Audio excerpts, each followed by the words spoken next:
ناوی خوای بەخشندەی مهرەبان سڵاوتان لەبێت بەڕێزان پەرلەمانی عێراق خوێندنەوەی یەکەمی بۆ پرۆژە یاسایی بودجە بۆ ساڵی 2023 24-25 کرد وا بڕیارە بەم زوانە خوێندنەوەی دووەمی بۆ بکرێت و پێشبینیەکان بەم شێوێن کە ماوەی مانگێک بخانێت پەسەندکردنی پرۆژە یاسایی بودجەی عێراق. جگەر لەوەش تاکو ئێستا سەرڕای ڕێکەوتنی هەرێم و بەغداد لەسەر هەناردەکردنەوەی نەوت تاکو ئێستا هەناردەی نەوت دەستی پێ نەکردوتەوە لە بەردامی ئەمڕۆ هەم قسە لەسەر مەسەڵەی پشتگیرێم لە بودجەی عێراق و خوێندنەوەی یەکەم بۆ بودجەی عێراق و پرسیینەوتیش لەمپەرەکان چین بۆ تاکو ئێستا دەستی پێ نەکردوتەوە هۆکارەکەی لە هەرێمە لە عێراق یاخود پەیوەندی بە تورکیاوەیە لەگەڵێک لە بەڕێزان مامۆستادارە سێکانیانی پەرلەمانتاری عێراق لە فراکسیۆنی یەکگرتووی ئیسلامی هەروەها بەهەجەد ئەحمەد ڕاوێژکاری ڕاگەیاندنی نیشتیمانی و کاروباری وزە و ماستەری هەیە لە گرێبە سەنەوتیەکان قسە لەسەر ئەم پرسانە دەکەین سوپاسی ئامادەبوونتان دەکەین. مامۆستادارە بەخێر بێن بەخێریش بێنەوە لە بەغداد ئەگەر سەرتا لە بودجەوە دەست پێ بکەین دوێنێ شەوخێنەوە یەکەمتان بۆ کرد هەنگاوی دواتر چی دەبێت لە پەرلەمانی عێراق بۆ پرسی بودجە؟ بەناوی خوای بەخشندەی مهرەبان سوپاس بۆ ئێوە سڵاویش لە بیسەبینەرە بە ڕێزەکان بەخێراتنی میوانە عەزیزەکەم. دیارە ئەتوانین بڵین هەنگاوێکی باش بوو کە بودجە هاتە پەرلەمان و لە پەرلەمان خوێندنەوەی یەکەمی بۆ کرا بۆ حزورێکی باشی شەبوو کە ئەمە ئەتوانین بڵێن قۆناغی یەکەمی تێپەڕاندووە. دوای ئەوە دیارە لیژنەی تایبەتمەند بە بواری بودجە کە بریتێ لە لیژنەی دارایی لە ئەنجومەی نوێنەران دەسەورەکەم لە سەرەتای هەفتەی داهاتووە دەست بە کۆبوونەوەی چڕ و پڕ و دانیشتن بکەم بەرگە و پێشبینی دەکەیت چەندی بخانێ پەسەندکردنی بودجەی عێراق پەسەندکرد لە پەرلەمان؟ دەسەورەکەم کاتی زۆر بوێت چونکە ئەم بودجەیە بەڕاستی بودجەیەکی ئەتوانین بڵین بە تعبیرێکی تر قەبارە گەورە و زەوەلاحە بۆ ئەمە لە عێراق تا ئێستا بەم شێوەیە هاوشێوەی نەبووە. دوو هەمیان بودجەی لە پرۆژە یاساییەکە باز لە بودجەی 3 ساڵە کرێتەوەی 2023 و 24 و 25 کە ئەمەش خۆی ئەتوانم بڵێم شێوازێکی تازەیە ینی ساڵانە بودجە بۆ ساڵێک بووە کە ئەمە حکوومەت دەیەوێت لای کەمی ئەو لەمپەرانەی لە داهاتوە دروست بوون لە ڕابردووە دروست بوون لە داهاتوە بۆی دروست نەبن ینی جۆرێک دەسەڵاتی خەرجکردنی ئەوەی داهاتی نەبێ بەڵام ئێستا ئەو حاڵەتە ئەتوانێت مانگێکی دەوێت پێشبینیەکە مانگێکی تەسەورەکەم ئەگەر چی ئیرادەیەکەیە یان چووکە فشارێکەیە هەم لەسەر پەرلەمان و لەسەر ئەوانە خەڵک داواکە کە لای کەمی ئەو هەموو پرۆژانەکە وەستاوە ئەو هەموو هەلی کاری کە بە تایبەتی لە بوارەکانی حکومی و دامەزراندن هەمووی وەستا و خەڵک فشاریەیە بەڵام هەمومان ئەزانین عێراق و پێکێنانی حکوومەت لە عێراقا چووکە لەسەر ئەساسی سازان و تەوافقێکی ئەبێ هەموو لایەنەکان جۆرە لە جۆرەکان ڕازی بن یعنی ئەگەر لایەنێک بەیانی ویستی بایکۆت بکات دوێنێ نیگەرانی هەبوو لە خوێندنەوەی نیگەرانی بەو شێوەیە بە پێی حزورەکە حەز ناکەی هەبوو ئەوەی کە بەڕێز داگەداربی لەناو پەرلەمان شیعەکان لە پشکی خۆیان رازین کورد لە پشکی خۆی رازیە سون لە پشکی خۆی رازیە ئەگەر تێبینێکیشیان هەبێ لەسەر پشکەکانە لە پشکی خۆیان پێم وایە لە ئەسنای گفتوگۆکان و لیژنەکانە قسەی لەسەر ئەکرێ و دوجار چونکە خوێندنەوەی یەکەم و ناساندنی پرۆژەکەیە لە پەرلەمانە و ئاراستەکردنیەتی لەلایەن سەرۆکایەتی پەرلەمانەوە بۆ لیژنەی تایبەت و لیژنەکانی تریشکە هەر لیژنەوە ئەتوانم بڵێم پشکی خۆی هەیە چونکە هەموو لیژنەکان ئەتوانم بڵێم ڕۆڵیانە بێت لە پرۆژەی بودجە بە تایبەتی هەندێک بۆ وەزارەتی تەندروستی لەگەڵ لیژنەی تەندروستی وەزارەتی داد لەگەڵ لیژنەی یاسایی و هاکەزە هەموو وەزارەتەکانی تر تەسەورەکەم لای کەمی مانگێک بخایانێ ئەگەر گرفتی بۆ دروست نەبێت ئەگەر گرفتی بۆ دروست باش بەس 3 ساڵەکە نیگەرانی هەبوو لە پەرلەمان بۆ 3 ساڵەکەم بودجێ پەسەند بکەن هیچ نیگەرانێک هەبوو لە ناو فراکسیۆنەکان شتێکی 3 ساڵ خۆپی یاسای ئیدارەی مالی دەکرێت بەڵام هەندێک تێبینی هەبوو بەڵام لە یاسای چۆنەڵی ئیدارەی مالیە ئەسایی ڕێگا پێدراوە بەڵام سەبعی بۆ ساڵی یەکەم ئەو نرخە ملزمە بۆ حکوومەت ساڵی دووەم بڵێن بۆ نرخی بەرمیلی نەودیا بە ئایدراوەکان ئەو کاتە ئەتوانین بڵێن ئەوان بە پێی سیاسەتی ئەو ساڵە وەزارەتی پلاندانان وەزارەتی دارایی خۆیان مەجای تیا دەستکاری بکەن ینی بڕێک پێدا پرۆژە یاسا باشە بەس وتت گەورەترین بودجێ لە مێژووی عێراق کە نزیکەی 200 تریلیۆنە پێشبینی دەکرێت پەرلەمان بڕەکەی کەم کاتەوەی چونکە ساڵانی ڕابردووش بڵێنێکی لەرە سەڵاتەکانی پەرلەمانەوەی کە دەتوانێت کەمی کاتەوە کۆی گشتوان بڵێ وەزارەتی دارایی و سیاسەتی ئابووری حکوومەتی عێراقی کارێکی باشی کرد یەکەمیانەوەی کە بەهای دۆلاری دابەزان و بەهای دراوی عێراقی بەرز کردەوە کە ئەمە خۆی لە خۆیان بین پێ پاڵپشتێکی باشە بۆ ئەوەی کە قەبارەی بودجەکە زیاتر نابوو یعنی ئەوەش ئەنجا ئەوان هاتوون نرخی بەرمیلە نەوتیان خەڵاندووە بە $70 کە ئێستاش بۆ نمونە بەرزترە لەوە ئەمە دەتوانین بڵێن دوو هۆکاری باشن بۆ ئەوەی نەختینەی دارایی عێراق مەترسی لەسەر نەبێ بەتابەتی لەم قۆناغی ئێستا سوپاس دەکەم دوای لەسەر پشتگیری میشتێنی بۆ دانراوە چۆن دەبێت دێمە خزمەتان کاک بەچە جناویشت بەکردبی سەبارەت بە دەستپێکردنەوەی هەناردەی نەوت لە سێشەمەوە ڕێکەوتن کراوە ڕێکەوتنێکی کاتی بۆ هەناردەکردنەوەی نەوت هۆکار چییە کە تا ئێستا دەستی پێ نەکردێتەوە هەناردەکرد؟ بەڵێ زۆر سپاس بۆ جەنابتان و سپاس بۆم دەرفەتەوە و خۆشحاڵشم ئیمڕۆ لە خزمەتی جەنابی مامۆستا دانیشتووینەوە گفتوگۆکەین لەسەر بابەتێکی گەرمی ڕۆژ کە پێویستە بە کۆی خەڵکی کوردستانەوە بە هەموو ڕەنگە جیاوازەکان طبیعی هەرێمی کوردستان لە ساڵی 2014ەوە کە تووشی قەیرانێکی دارایی بوو و تووشی ڕوبەڕووبوونەوەی سەختی سیاسی بوو لەگەڵ حکوومەتی عێراقا لەسەر سێکتەری نەوت ئەمە وای کردووە کە گرفت و کێشەکانی بینی حکوومەتی ئیتیحادی و حکوومەتی هەرێمی کوردستان زۆر قوڵ بێت و ناکرێت لە ماوەیەکی کورتی چەند ڕۆژیدا بەڕاستی ئەم هەموو کێشە و گرفتانە کە هەیە و ماوەیەکی زۆر ئەم گرفتانە کەڵەکە بوون وا بە خێرایەکی زۆر چارەسەر بێ و بەتایبەتی دۆسیەی نەوتی هەرێمی کوردستان تەماع و دەستێوەردانی وڵاتانی دراوسێشی تێکەڵاو بووە و ئەتوانم بڵێم لەوانەیە کۆمەڵی وڵاتی دەرەوەی دراوسەکانیشی تیا بوو بێت کە ئەم بەرژەوەندیانە بۆ وڵاتێکی وەکو عێراق کە وڵاتێکی ئەتوانم بڵێم بەهۆی ئەو هەموو حاسەسە حیزبیەوە بەهۆی ئەو هەموو ململانیە و کێشەی مەزهەبی و سیاسی کە هەیە وڵاتێکی چۆنەڵی پتە نییە وڵاتێکی موسەساتی بەهێز نیە تاوەکو بتوانێت تەحەدای دەستێوەردانی دەرەکی بکات بۆیە هەرێمی کوردستانیش خۆی لە خۆیدا تاوەکو ئەو بڕیارانە دەرنەچوو تاوەکو بڕیاری محکەمەی ئیتیحادی لە 15 شوباتی پارە دەرنەچوو و سەرڕای ئەوەی کە ئەو بڕیاری محکەمەی ئیتیحادیش کە دەرچوو هەرێمی کوردستان ململانەیەکی کەوتە ململانەیەکی زۆر زۆر سەختەوە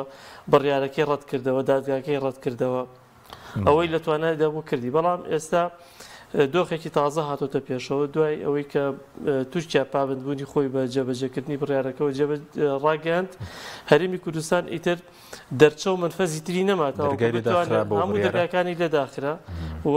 ڕێگەکانی هەموو لێ گیراوە کە بتوانێت نەوت هەناردەکاتە دەرەوە و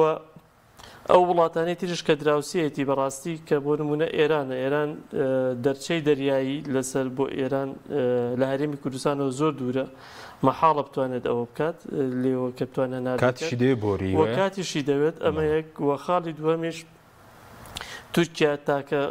بژاردەی هەرێمی کوردستانە کە بتوانێت ئەو کارە بکات و پێشتریش لەگەڵ حکوومەتی عێراق لە ساڵی 73 معاهدەیەک هەبوو یعنی شتێک گەڵاڵە هەبووە لە بینانە بۆیە ئەو ڕێکەوتنیش کە کراوە ئێستا لە بینی هەرێمی کوردستان و لە بینی حکوومەتی ئیتیحادیە لە چەند ڕۆژی ڕابردووە کرا ڕێکەوتنیکی سەرەتاییە تەنها ئەتوانم بڵم نەک ڕێکەوتنە لێک تێگەیشتنێکە بۆ ڕادستکردنی نەوتی هەرێمی کوردستان و جێبەجێکردنی بڕگەی یەکەمی بڕیاری محکەمەی ئیتیحادی کە پار دەچووە چکە بڕیاری محکەمەی ئیتیحادی لە چەند بڕگەیەک پێگاتەوە بڕگەیەکیان تایبەتە بە ڕادستکردنی نەوتی هەرێمی کوردستان بەپێی مادەی 10 لە دەستوری عێراق کە حکوومەتی ئیتیحادی اختصاصی حەسری هەیە بۆ ئەوەی کە ئەم نەوتە هەناردەی دەرەوە بکات و بڕگەی دووهەمیشان کە پێویستە بە بابەتی کۆمپانیا و گرێبەست و کۆمەڵشت لەم بابەتانە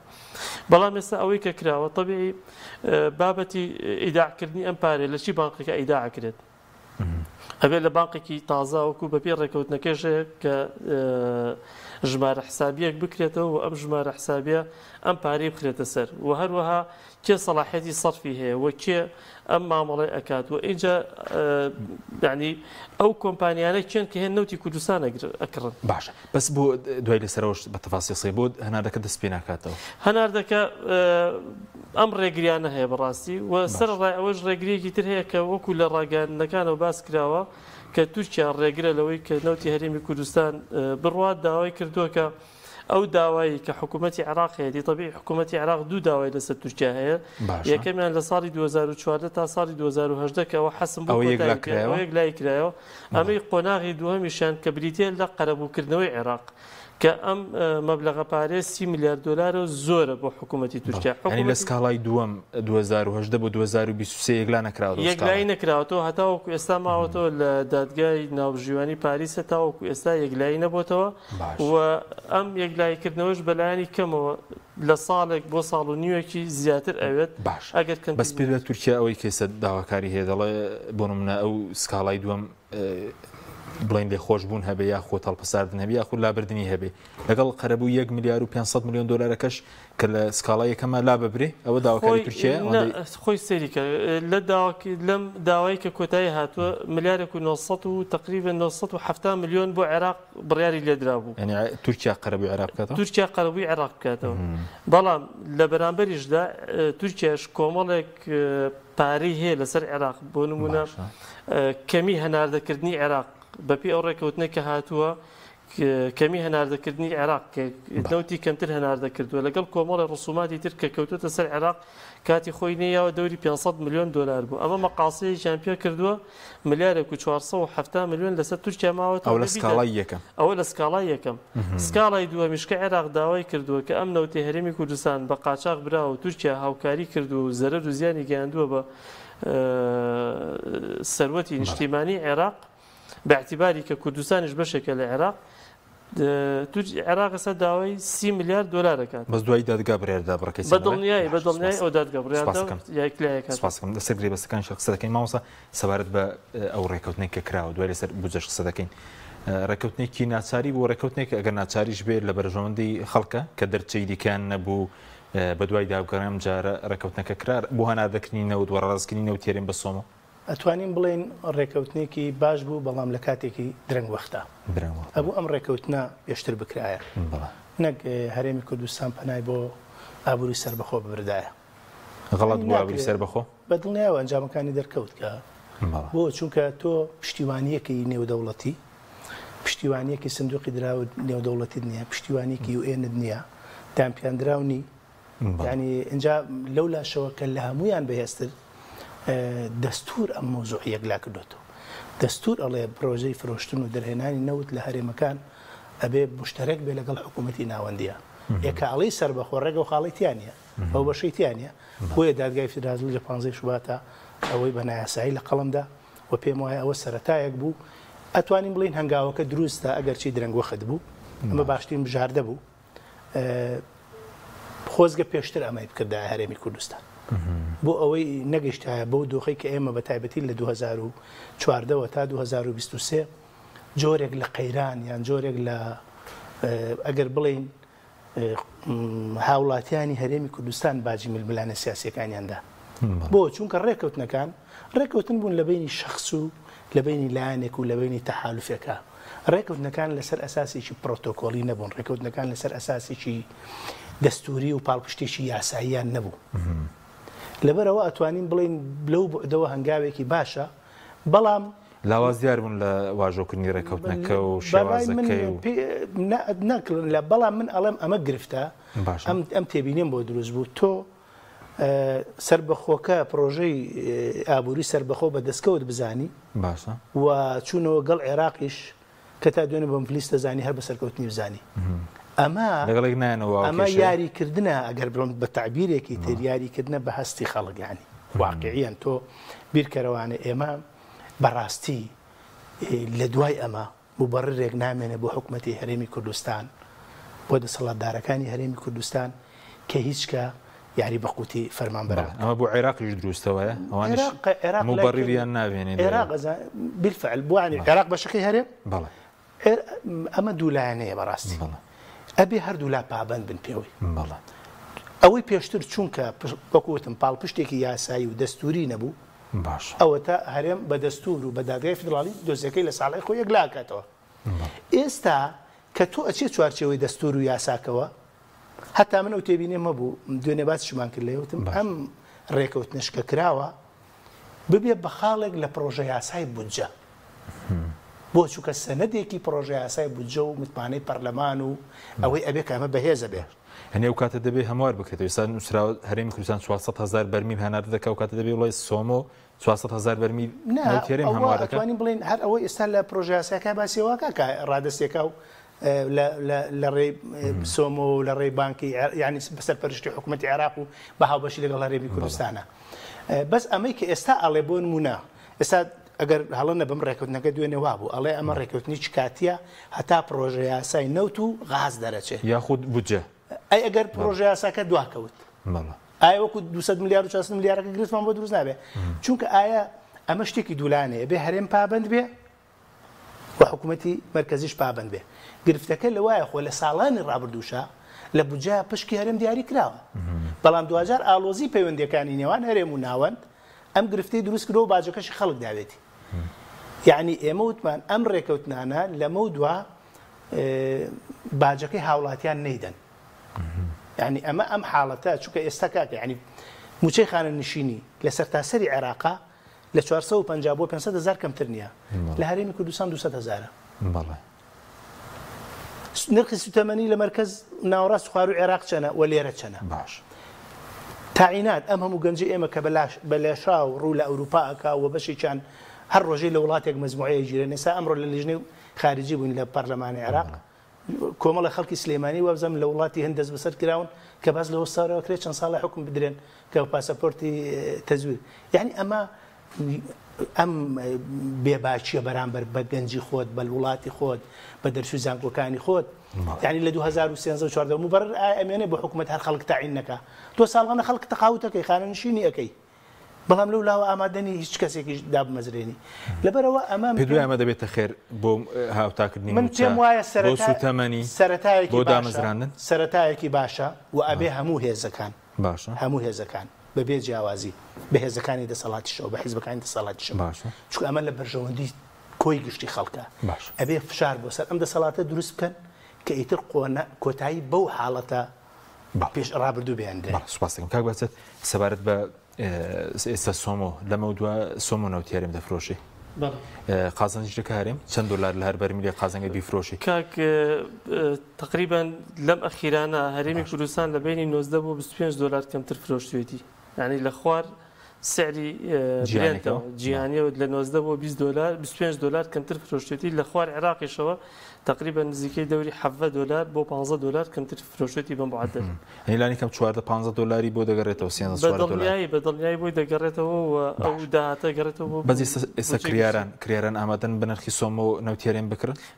یاخود کریارەکان دەگۆڕدرێن ئەو کریارانەی پێشوو وڵا بەدڵنیایی دەگۆڕن چونکە ئێستا وڵاتی تیا بۆ نمونە وەکو ئیسرائیل خۆستا بە پێی قانونی عێراقی جەناوی مامۆستاش دەزانێت کە مەمنوعە معاملەکردنەوە هەموو مامەڵێک لەگەڵ ئیسرائیلە یعنی ئەمە یەکێکە لە وڵاتانە سەمانگەڕ بژۆزەم 130 نەوتیارێن بە ئیسرائیل فرۆشت بەڵێ ئەخیر باریش کە بار کرد هەر ئیسرائیل بردبوو یعنی ئەخیر بار یعنی دواباری هەرێمی کوردستان کەیتە ڕاگیرە لە ڕۆژی هەینی ئیسرائیل بردبووی ئەمە کریارەکان گۆڕانکاریان چکە زای چۆن ئەم کۆمپانیایانە بە دوای نەوتی قاچاق ئەگەڕێن بە دوای ئەمانەی کێسا لەگەڵ هەرێمی کوردستانە مامەڵەیەکە قاچاق بوو هی هەرێمی کوردستان بڵێ هاوشێوەی رووسیا و هاوشێوەی ئێران و هاوشێوەی لیبیا و فەنزوێلا و ئەمانە نەوتی قاچاق بوو ئەگە نەوتی قاچاق نەبێ بۆ بە نرخی کەمتری فرۆشیتی چی پێویستەکات تۆ تاڵان فرۆشی بکەیت بەڵێ و نەوتی کوردستانیش بە هیچ شێوەیەک لەسەر نەخشەی وزەی جیهانی نەبوو ئەوە بۆ بینیمان کە نەوتی هەرێمی کوردستان نییە کە داون دەسەر هەموو داتاکان کە پێشتر باسییان کرد بوو لەسەر مەسەلەی نەوتی کوردستان هەمووی هەڵە بوو لەبارەی وتیان بۆ نمونە وتیان ئێمە 45 میلیارد احتیاطی نەوتمان هەیە ئێستا 3.7 مان هەیە 3 میلیاردمان هەیە 3 میلیارد 7 مان هەیە 600 میلیۆنمان هەیە ئەوەندەمان هەیە بەشی چەند دەکات چەند ساڵ دەکات بەشی ئەو پەڕەکەی 25 ساڵێکێتی نەو کوردستان نەوتی تیا نامێنێ خۆ سەیری کە لە هەرێمی کوردستان کراوە بە چەند بلۆکی نەوتیەوە کراوە بە 57 بلۆکی لەم 57 43 بلۆکیان گرێبەستیان لەسەر کردووە لەم گرێبەستانە 13 بلۆک گەیشتووە بە نەوت و بۆ بە چەڵگەی نەوتی لەمانێژ مەجموعەیەکیان بە تایبەتی ئەمانەی زۆنی سەوز کە زۆر بە بێویژدانانە مامەڕی لەگەڵداکرا ئەوە شیواشۆک ئەوە تەقتەق یاخود دەمەی حەسیرە کۆمەڵە بە تایبەتی ئەوە شیواشۆک یعنی تەسەوور کە کاک حەکیم احتیاطی شیواشۆک ملیارێک و 250 میلیۆنی سەرمێنراوە ئەمەندە بە سەقەتی مامەڕی لەگەڵداکراوە کۆمپانیای گەنەڵ ئێنێرژی بەپی راپۆرتی خۆی کە ڕایگەاندووەڵە 255 میلیۆن بەرمیلمان لێ دەرناوی 1 میلیارد بەرمیل لەو ژێر عەرزە تێکەڵی ئەو بوو یعنی ئەمە لوتکەی بێویژدانیە بەڕاستی ئەو نەوتە باشش کە هەیە لە شیواشۆک یعنی کە لە نەوتی برێن زۆر باشترە ئەمە بەم شێوەیە ئەم مامەڵە کراوە بەس بۆ گرتنەوە ئێستا نەوتەکە کێڵگەکان بڵێن گیراونەتەوە بەرەمێنە زیانی نییە بەڕێز لە کێڵگەی نەوتیش پێشتری شت کردووە ئەزانی چۆنە ئەو کێڵگە نەوتیانە بە تایبەتی ئەوانەی کە تێکەڵاوی نەوت بوون ڕاستە فترەکەی کەمە عنی هیچ نییە چەند ڕۆژێک هەفتەیەگەمانە بەس چۆنە ڕێستێکە داتەوە بەینەکان بە کێڵگەکان بەڵام بێ بە شێوەیەکی هەندەسی زانستی ڕێکوپێک بگیرێتەوە بۆ ئەوی کە زیان بەو کەیسین و بەمانەی ناو بۆ ناو بیرەکان نەگەێنێ و بیرەکان تووشی وەستان باشە بەس ئەو خۆناغی یەکەم بڵێن سۆمۆنە و تێرێم دەفرۆش ئەی گرێ بەستەکان ئێستا لە ناوخۆ لەمە لەگەڵ کۆمپانیەکان وەزارەتی نێوتی عێراق هەمواریان دەکات و ئێستا وەزەم 16 کۆمپانیا ئیش دەکەن لە کێڵگە نەوتیەکانی تقریبا دەوری 12 کۆمپانیا هەموو ئەو کۆمپانیانی کە لە ناو هەرێمی کوردستانە ئیشەکەن و گرێبەستیانێ لەگەڵ حکوومەتی هەرێمی کوردستانە هەموو گرێبەستەکانن بە پێی بڕیارەکەی دادگای ئیتیحادی هەڵۆشاوەتەوە کۆتایی هاتووە کۆتایی هاتووە ئەبێ سەر لە نوێ ئەم گرێبەستانە جارێکە پێداچوونەوەی پێدا بکرێت و ڕێک بخرێتەوە بەپی ئەو سیستەمەی کە لە وەزارەتی نەوتی عێراق معتەبەرە و ئیشی پێ دەکرێت بۆ ئەوی کە بتوان هەتاوەکو لە بڕیارەکەشە هاتووە ئەڵێ بۆ ئەوی کە بتوانێت باشترین ئێراد بۆ خەڵکی عێراق بەدیبێنێت طبیعی من حەزەکەم یەک شت بە جەناب بڵێم گرێبەستەکانی هەرێمی کوردستان ئەو کاتە وەزیری نەوتی عێراقیش کە باسی کرد وەزیری نەوتی پێشوو ئەم گرێبەستانەوتی لە 180 بیعیب کێشەی نییە من بە حکمی پسپۆڕەکەی خۆش بوو کە گرێبەستەکانی هەرێمیش بەشێکی زۆریانە بینیوە خوێندوم بێتەوە لەلایەنە عیلمیەکەی وەکو گرێبەستەکان وەکو مۆدێلی PSC خۆی کێشەیتیان نییە وەکو گرێبەستی هاوبەشی بەرهەم وەکو مۆدیالەکەی کێشەیتیان نیە بەڵام کە هیتە لایانی بەڕێوەبردن و جێبەجێکردنی ئەم گرێبەستانە و خەلەلەکە لە مادەسی پێکردو یعنی لێرە فەرهودێکیان کردووە عەقڵ نای بڕێت یعنی عەقڵ نای بڕێت فەرهودێکی بەو شێوەیە کراوە لە داهاتەکانیەوە داهاتەکانی ئەسڵەن ئەو داهاتانەی ئەو ڕاپۆرتانی کە کۆمپانیای دیلۆتیش بڵاوی ئەکردەوە ڕێک پێچەوانەی ئەوەیە کە لە گرێبەستەکانە هاتووە ڕێک پێچەوانی ئەوە بوو ینی داهاتێکی زۆر دراوە بە کۆمپانیەکان لەسەر بەرژەوەندی گشتی ئێستا عەقدی عێراق خزمەتە هەرێم هاوبەشە جیاوازەکان چییە وەکو پارەکە بۆ نمونە ئەوان گرێبەستەکانی ئەوان طبیعی گرێبەستەکانی ئەوانش بخوێندێتەوە بەشێکیان و بەتایبەتی ئەمەی جەولەی تەڕاخیسی پێنجەمیش کە کراوە گلەیەکی زۆریان لێ هەیە و حکوومەتی عێراق چەندێکێسا مبەڕڕێکی هەیە ئەڵێ ئێمە کردومانە بە تەقاسمی ئەڕباح جۆتی گرێبەستەکان بەڵام لەگەڵ ئەوەشە ئەوەی عێراقیش هەر تقریبەن کە من بۆیان نردوم گرێبەستەکەم کۆمپلێت خوێندوێتەوەی عێراق کردی جەولەی پێنجەم ئەویش هەر بۆ کۆمەی لای ئێمە وایە تقریبا خراپتریشە لەگەڵ تۆتاڵی فەرەنسا ئەوەی کە کراوە لەگەڵ من ئەوانەی لای بەسڕام خوێندەوە حەوێزەوەمانە یعنی ئەم گرێبەستانە تقریبا لەمانەی هەرێمی کوردستان خراپترن ینی ئەمەی کە کراوە ئەمەی کە تازە کراوە بەڵام حکوومەتی عێراق ئەمە مبەڕڕێکی ئەڵێ ئێمە ئەم کێڵگەنەوتیانی کە داومانە بەم کۆمپانیانە کێڵگی هاوبەشن لەگەڵ وڵاتانی دراوسێ لەگەڵ عێراق و لەگەڵ کۆیت و لەگەڵ ئەمانە لەگەڵ ئێران ئەفو لەگەڵ ئێران و کۆیت و ئەمانە هاوبەشن و ئێران و کۆیت و ئەمانە ساڵانێکی زۆرە لە بەشەکەی خۆیان نەو دەرهێن لە دەرەوە عێراق ئەوێتی بە هەر شێوەیە بێت بتوانێت ئەم کێڵگانە ئیستیسمار کات و ئەم کێڵگانە بەکار بێنێت بەڵام لەگەڵ ئەوشە بە بۆچوونی من ئەوە مبەڕڕ نییە بەڕاستی چونکە گرێبەستەکان زۆر خراپە بەڵام بۆ پرسیارەکەی جەنابیشت ئەوەی کە هیچ جەولەکانی پێشووتر کە هەیە طبیعی ئەوان بە دۆلار هینەکانیان بۆ دیاریکراوە بڵێن نیسبەتی قازاجیان و لەگەڵ ئەوەشە بۆنە بەش تێچوو لە عێراق چەندە بۆ نمونە هەر تقریبا دەوری $2 بۆ $3 تێشێت ئەوەی کە لە بیرەکەینتە دەرەوە کۆی خەرجینەوە چەندە چەند ئەوەی کە من باسی بۆریەکە ناکەم نەقڵ و بۆریەکەی ناکەم تاوەکو من کە لە ناو بیرەکە دێتە دەرەوە تا دەچێتە ناو خەزان دەوری $2 ئەوەی هەرێم چەند تێزی ئەوەی هەرێمیش هەر $2 ئەی بۆ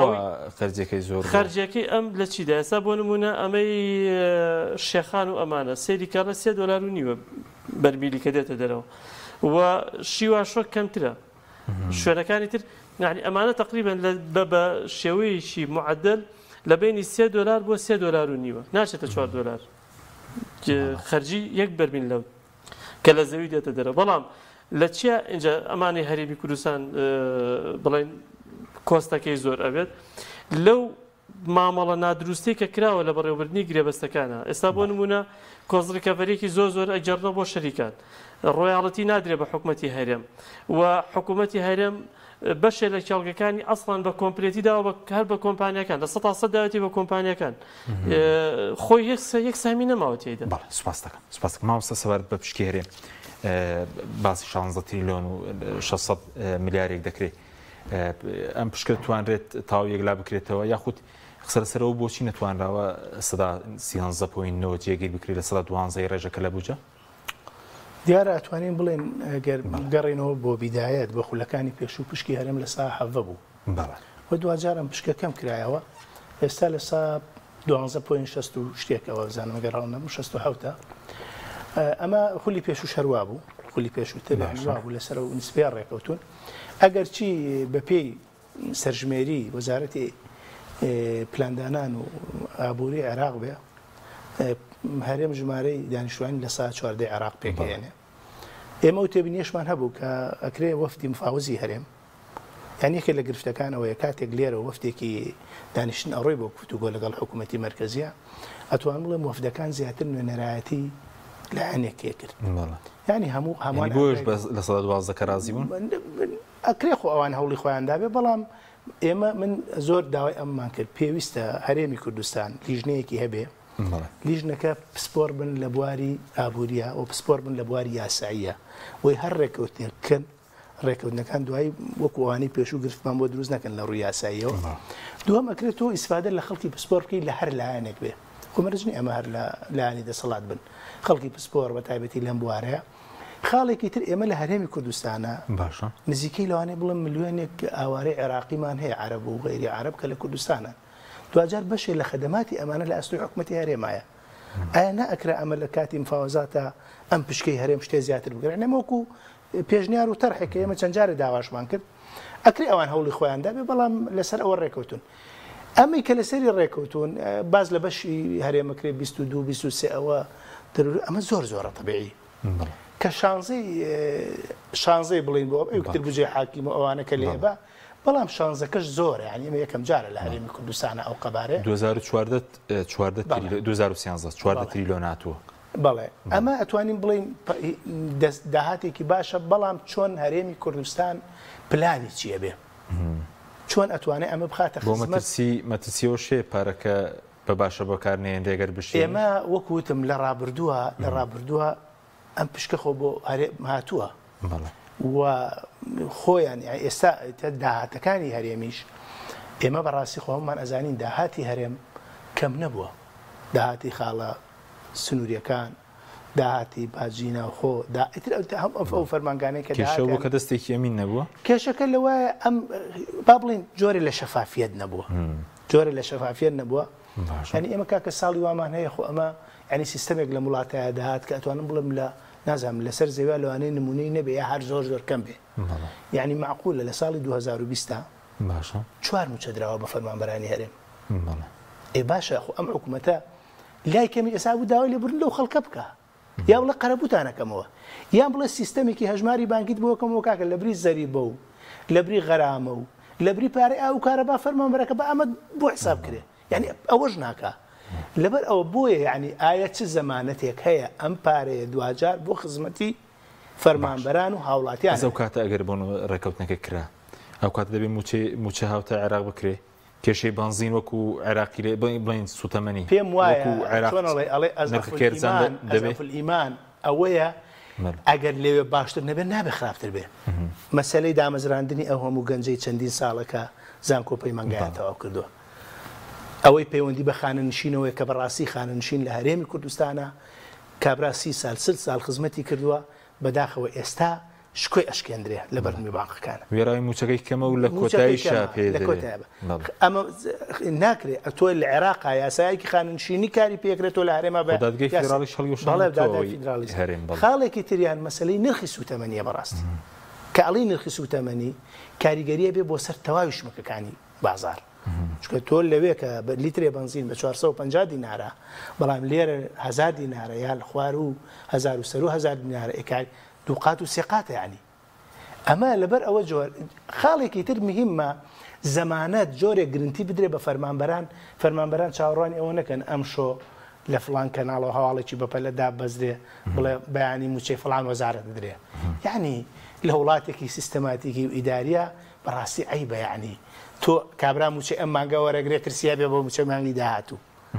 یعنی دوای 30 ساڵ لە ئەزمموی حکومڕانی نابێ ئەبێ کۆتایی بەم حاڵەتانە بێ بۆیە من ئەڵەمە بێ هەموو لایەنەکان هاوکار بن فشار لەسەرم حکوومەتە بکەین کە لەمە دوای لە بیری خەڵک مامۆستا دەبێت چی بکرێت یاسای بودجە دێتە پەرلەمانی عێراق یعنی وا بچەسپێن دێ مەجای ئەوەش نەبێت لە دادگای فیدراڵی سکاڵا لەسەر تۆمار بکرێ بەرگەکانی هەرێم کێشی بۆ دروست نەبێت من یەک خاڵ زۆر بەگرنگی ئەزانم و هەم بەتایبەتی نوێنەری کورد لایەنە کوردەکان لە بەغا کە ئێمە ژمارەمان کەم نییە 64 پەرلەمانتار هیچ کوتلەیەک لە عێراق ئەو حەجمەی نییە ئێمە قەرارە ئەگەر چی لێرە ئەگڵێ بۆ چونمان جیاواز بێ ئەمان جیاواز بێت تێبینیمان لەسەر یەکە بێ گلەیمان هەبێ بەڵام هەمومان کاتی خۆی وتومانە لە پرسە نیشتیمانیەکان و بەرژەوەندی هاوڵاتیانە ئەبێ کۆدەنگ بین یعنی ئێمە تەنها بتوانین قوتی هاوڵاتیان لە ململانی سیاسیەکان جیا بکرێتەوە جۆرێ لە زەمانەت بۆ موچەی فەرمانبەران دابین بکرێت لە بودجەی عێراقا بەیانی هەر گرفتێک لە بینی لایەنێکی سیاسی و لایەنێکی عێراقیا دروست بێ کار نەکاتە سەر قوتی هاوڵاتیان و دەتوانەوە کەنەوە نوێنەرەکانی کورد لە بەغدا پێم وایە ئەگەر ئیرادەیەکی بەهێسە بێ هەمانگی ڕێکەوتنەکان لەسەر بنەمایەکی دەستوری یاساییە بێ پێم وایە ئەگەر لایەنێکیش گرفتی دروست کرد تۆ ئەتوانی پەنا بۆ دادگا بەری بڵێ ئەمە بەڕاستی و یاری بە قوتی خەڵکەکە باش هیچ ئەمانگیەکەێنە حکوومەت هێرێمی نوێنەرانی کورد نییە وەکو پێویست نییە واتوانم بڵێم نوێنەرانی کوردیش بەڕاستی زۆر ئاگیان لە وردەکاری ڕێکەوتنەکان نییە کە نەک هەر لایەنەکانی خۆشیان ڕێکەوتنەی دوێنێەوە ئاگادارنی وەکو ناوەڕۆکەی تەنها ئەوەی لە ڕاگەیاندنەکانەوە ئەو چەند خاڵی کە باس کرا کە ڕێکەوتن لەسەری باش کاک بەجێت کاتم زۆر کەماوە بەس سەبارەت بەوەی کە ئێستا مناقەش لەسەرەوە دەکرێت ئێستا پێشتر نەوتەکە فرۆشترایە خۆی پێشتر بودجەکە بڕە گرێبەستکردنی نەوت و دروستکردنی بۆری هەرەوەندا ئاسانە ئەو کاتێک کە بودجە بڕا یەکسەر نەوتی شەنار دەکەی چونکە ئێستا دەسەڵاتدارانی هێندیانەیە و پاساوەش بۆ خەڵک بێنەوە گوایە دەرچە نەبووە واللهی کاک ینی کاک حەکیم نەوتی کوردستان ئەمەندە کێشەی تایە ئەمەدە مەشاکیلی گەوری تایە یعنی بە بۆچوونی من کێشەکان وا بەم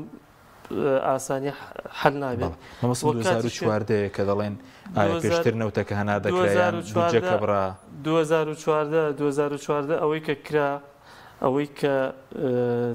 ئەتوانم بڵێم لایەنێکی سیاسی لە هەرێمی کوردستانە کە دەسەڵاتی هەیە بەسەر نەوتی هەرێمەوە خۆی کردو بە خاوەنی بڕیاری ئەوەڵ و ئەخیر و بە پشتی وڵاتانی دراوسێ و ئیقلیمی لەسەر ئەم بابەتە ئەو بەرپرسە بەرامبەر ئەو دۆخە خراپەی کە هات نیشتیمانیش لە ئەنجومەنی هەرێمی نەوتۆغاسە بوو ئەزانێت چۆنە ئەنجومەنی تویان ئاگاداری دۆسینەوە وەڵاهی من لێرە بە یەک بێچانە ڕەب کەسیان ئاگادار نەبوون لەگەڕ بۆ یەک بێ کاک عیماد ئەحمەد باسی کردبوو بەرپرسی تر هەبوو سێری کە ئەزانێت چۆنە ئەنجومەنی نەوتۆغازی هەرێمی لە کوردستان جگە لە شتێکی شکلی هیچ شتێکی تر نەبووە وەزارەتی سامانە سروشتەکان جگە لە مؤسسەیەکی بێدەسەڵات هیچی تر نەبووە ئەو تا لە کابینەی نوێی حکوومەتی هەرێمی کوردستانە ئەو بابەتە بە تەواوەتی ینی ئەزانین چۆنە کابینەی نۆ ئەو بۆیە خومیکیاجەی لەسەر کۆمەڵە شت لابرد یەکێک لەوانە ئەنجومەنی نەوتۆغازی هەرێمی کوردستان بوو لە سەرەتای کابینەکەەوە هەتاوەکو ئێستا یەک کۆبوونەوەی نیو سەعاتی کراوە ئەوی شتێکی شکلی بوو ئەگینا هیچ دەورێکی سەرەوەی بوون منە یەکێتی نیشتیمانی گۆڕان بۆچی ناڕزایەتیان دەرنەبڕیەوە مادەم ئەنجومەنەکە بەم شێوەیە بۆ یەکێتی من پێشتری ژوتم خەریکی بەڕاستی پینۆپەڕۆکردنی غەڵەتی لایەنەکانی تر بوو بە تایبەتی پارتی لە چیدا یعنی لە هەموو لە مەسەلەی نەوتە لەبەر پرسە نیشتیمانەکان لەبەر کۆدەنگی نیشتیمانی بەڕاستی یەکێتی بە بەردەوامی تەصحیح بەخۆی داوە پینۆپەڕی ئەو کێشانەی بۆ کردوون بەس بۆی وەزعەکە تێگەچێت سپاسی ئامادەبوونتان دەکەین کاک بەهجەت ئەحمەد و مامۆستا دارەسیەکانی سپاس بۆ بینەرانی بەڕێز سپاس بۆ هاوکاران خواتان